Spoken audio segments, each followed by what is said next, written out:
This is an NBC News special report.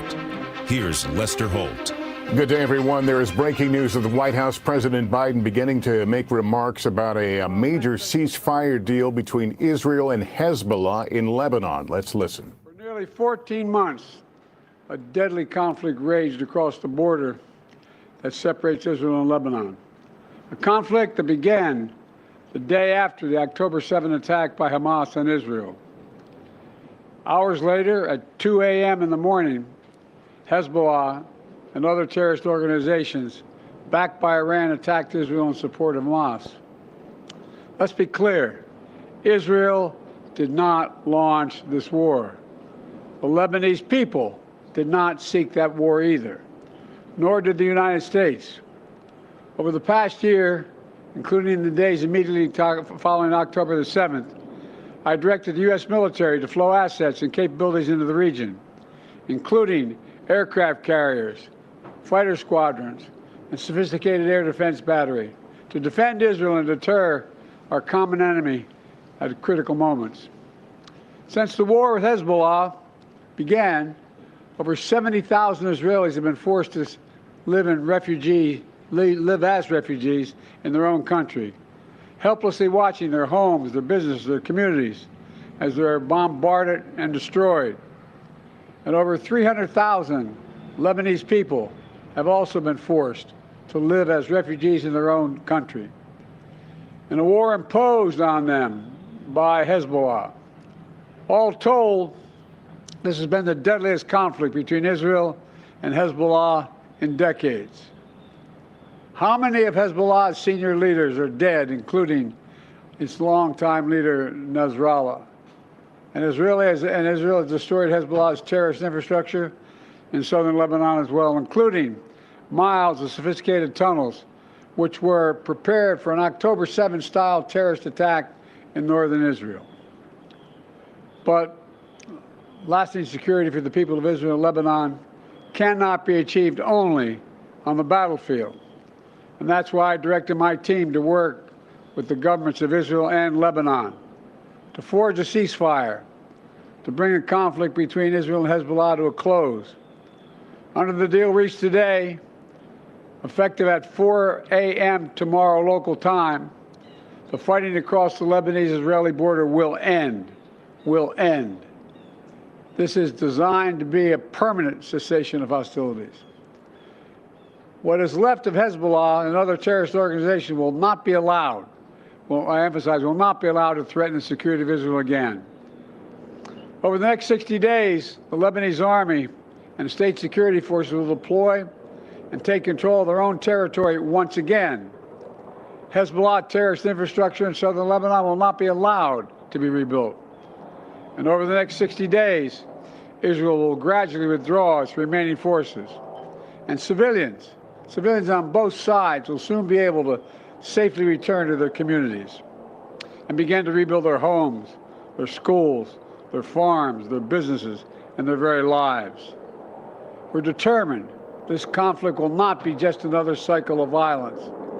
And so the United States, with the full support of France and our other allies, has pledged to work with Israel and Lebanon to ensure that this arrangement is fully implemented, the agreement totally implemented. There will be no U.S. troops deployed in southern Lebanon. This is consistent with my commitment to the American people to not put U.S. troops in combat in this conflict. Instead, we, along with France and others, will provide the necessary assistance to make sure this deal is implemented fully and effectively. Let me be clear. If Hezbollah or anyone else breaks the deal and poses a direct threat to Israel, then Israel retains the right to self-defense consistent with international law, just like any country when facing a terrorist group pledged to that country's destruction. At the same time, this deal supports Lebanon's sovereignty, and so it heralds a new start for Lebanon, a country that I've seen most of over the years, a country with rich history and culture. If fully implemented, this deal can put Lebanon on a path toward a future that's worthy of its significant past. And just as the Lebanese people deserve a future of security and prosperity, so do the people of Gaza. They too deserve an end to the fighting and displacement. The people of Gaza have been through hell. Their world's absolutely shattered. Far too many civilians in Gaza have suffered far too much. And Hamas has refused for months and months to negotiate a good faith ceasefire and a hostage deal. And so now Hamas has a choice to make. Their only way out is to release the hostages, including American citizens, which they hold. And in the process, bring an end to the fighting, which would make possible a surge of humanitarian relief. Over the coming days, the United States will make another push with Turkey, Egypt, Qatar, Israel, and others to achieve a ceasefire in Gaza. With the hostages released and the end of the war without Hamas in power, that becomes possible. As for the broader Middle East region, today's announcement brings us closer to realizing the affirmative agenda that I've been pushing forward during my entire presidency. A vision for the future of the Middle East where it's at peace and prosperous and integrated across borders. A future where Palestinians have a state of their own, one that fulfills its people's legitimate aspirations, and one that cannot threaten Israel or harbor terrorist groups with backing from Iran. A future where Israelis and Palestinians enjoy equal measures of security, prosperity, and yes, dignity.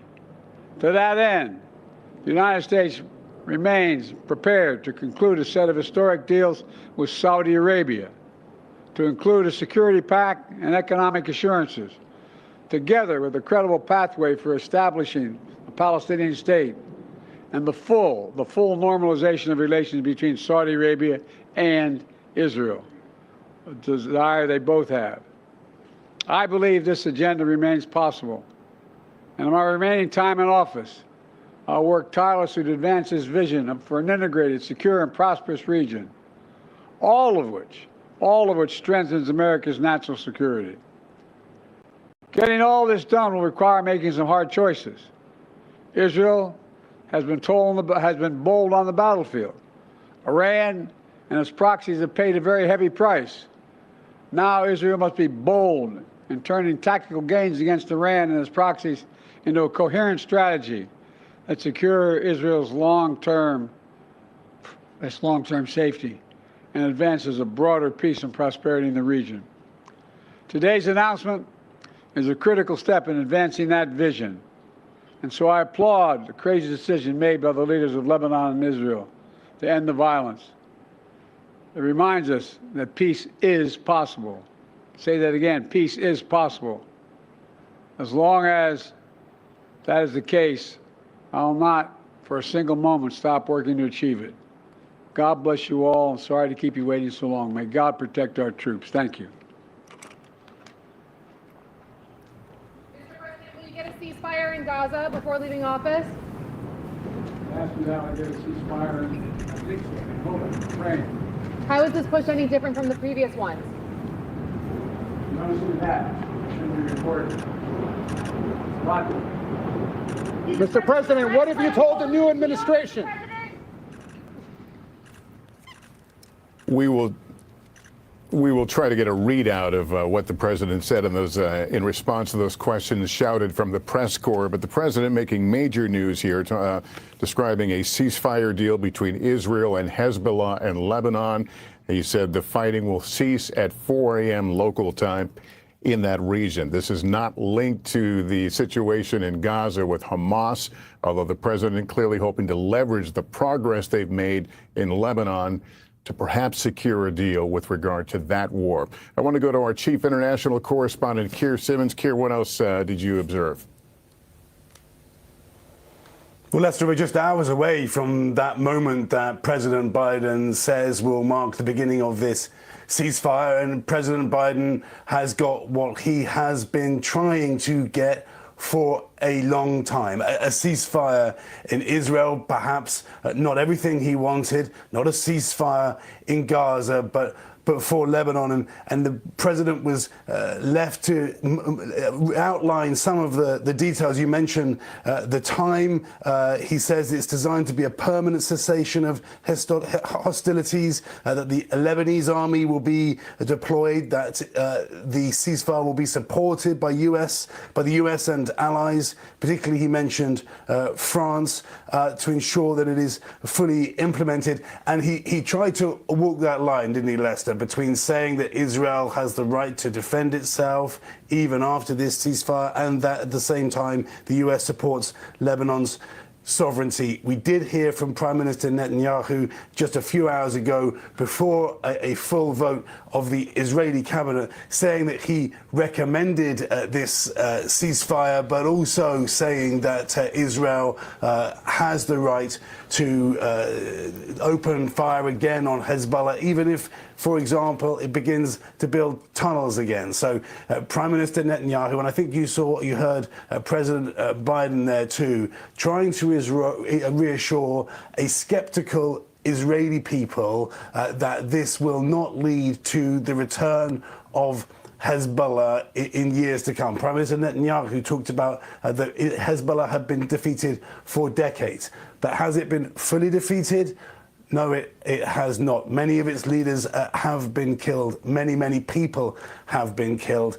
Another question too, will those tens of thousands of Israelis in the north be able to return to their homes? There are many in those communities who think that that is not going to be possible even now, because they fear a resurgence of Hezbollah. So there are going to be questions. This is a ceasefire. I think it is a tentative ceasefire, even despite, you heard President Biden there talking about a permanent cessation of hostilities, Lester. All right, Keir Simmons with us. Thank you very much. And of course, we should note this: the plan is for this deal to play out over a 60-day period, at which point the Israeli forces would be slowly withdrawing, but Israel reminding tonight that it will enforce the terms. It plans to enforce the terms of this deal. I want to go to our chief foreign affairs correspondent, Andrea Mitchell. Andrea, you heard the president make a turn into the situation in Gaza with Hamas. This deal does not cover that, but how much momentum does that potentially offer to get a deal done there as well? Well, U.S. officials believe that this does weaken and isolate Hamas, and so actually do many of the hostage families who are so desperate to get their families home, the 7 Americans, the others, the Israelis.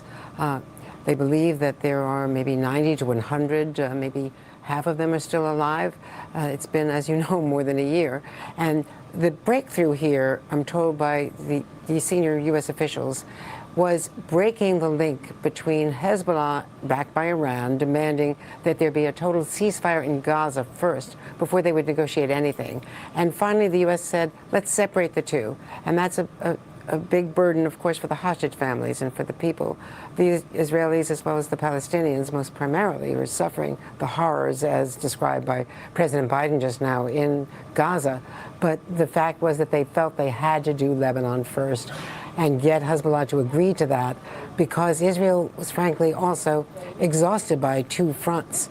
And the Israeli army wanted this deal in Lebanon so that they could focus on Netanyahu's demand that they finish the job in Hamas, with Hamas in Gaza. Now, the political background here, Lester, is that the former defense official who was fired, the defense minister, Gallant, said in July that Hamas was done, as much as they could accomplish, and that they could be done in Gaza, but wanted to focus on the north. There was a lot of support in Israel for focusing on the north, getting those up to 90,000 people back in their homes who had evacuated from that area. But at the same time, 1 million Lebanese, according to the Lebanese officials, have evacuated from their homes. Now, some of them can start returning, but there is a huge devastation in Gaza. Andrea Mitchell, thanks. And again, President Biden saying the fighting will end at 4 a.m. local time. That's our NBC News special report. We'll have much more ahead when I see you tonight on NBC Nightly News. Good day for now.